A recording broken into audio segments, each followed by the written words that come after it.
আল্লাহ বললেন হুরুল জান্নাহ, জান্নাতের হুরপরীরা থাকবে পুরুষদের জন্য। জান্নাতের হুরদের কোনো পিরিয়ড হবে না, মাসিক হবে না। হুরুন ঈন, এদের ডাগর ডাগর চোখ থাকবে, মেঘ কালো কেশ থাকবে, সুন্দরী, রূপবতী, গুণবতী, অপ্সরা, প্রিয়ংবদা, সুহাসিনী, সুকেশিনী, সুভাষিনী, দেখলে পাগল পাড়া হয়ে যাবে জান্নাতে। দুনিয়ার বুকে চোখটারে নিচের দিকে নামাও, সুন্দরী নারী দেখে তাকিও না, জান্নাতের হুরপরীরা তোমাদের অপেক্ষায় আছে।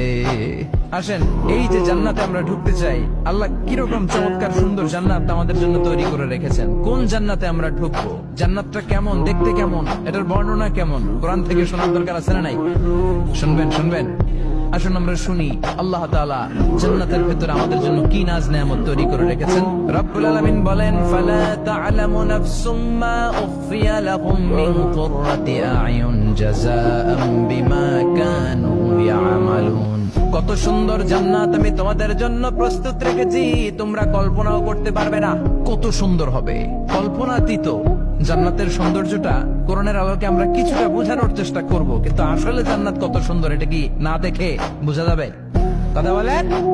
বুখারী মুসলিমের বর্ণনা মানে মুত্তাফাক আলাইহি, বিশ্বনবী বললেন, রব্বুল আলামিন ঘোষণা দিয়েছেন, আ'দাতু লিইবাদিয়াস সালিহিন, আমি আমার নেককার বান্দাদের জন্য এমন জান্নাত তৈরি করে রেখেছি, মা লা আইনুন রাআত, পৃথিবীর কোনো চোখ সেটা দেখে নাই, ওয়ালা উযুনুন সামিআত, পৃথিবীর কোনো কান ওই জান্নাতের কোনো শব্দ শুনে নাই, ওয়ালা খাতারা আলা কলবি বাশার, মানুষের অন্তর দিয়ে জান্নাত কত সুন্দর হবে কল্পনা করা সম্ভব না, অসম্ভব। এটা কল্পনাতে আনাও অসম্ভব। আপনি যত কল্পনা করতে পারবেন, কিন্তু জান্নাত যে কত সুন্দর এটার ধারে কাছে আপনার যাওয়া সম্ভব না। আল্লাহু আকবার।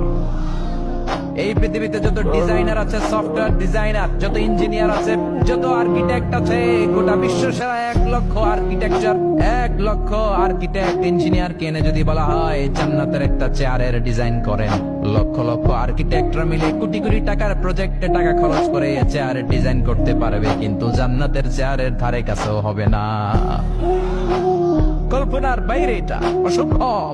এত সুন্দর জান্নাত মুমিনদের জন্য তৈরি করে রেখেছে কে? ওই জান্নাতে আমরা যেতে চাই, চাই তো? আমরা জান্নাতে ঢুকবো, জান্নাতের ভেতর আমরা ঢুকতে চাই। শপিং মলে যখন আমরা ঢুকতে চাই, কোন দিক দিয়ে ঢোকা লাগে? দরজা দিয়ে না, গেট দিয়ে। তো আমরাও জান্নাতের গেট দিয়েই তো ঢুকবো নাকি? নাকি মিস্টার বিনের মতো থপাস করে পড়বো উপর থেকে? মিস্টার বিন পড়ে না উপর থেকে, কোত্থেকে যেন থপাস করে পড়ে। তা আমরা কিন্তু থপাস করে উপর থেকে জান্নাতে পড়বো না, আমরা জান্নাতের কোন না কোন গেট দিয়ে ঢুকতে হবে। বিশ্বনবী ফরমান, বুখারীর বর্ণনা, ইন্নালিল জান্নাতি সামানিয়াতু আবওয়াব, জান্নাতের ভেতরে 8টা দরজা আছে। কয়টা?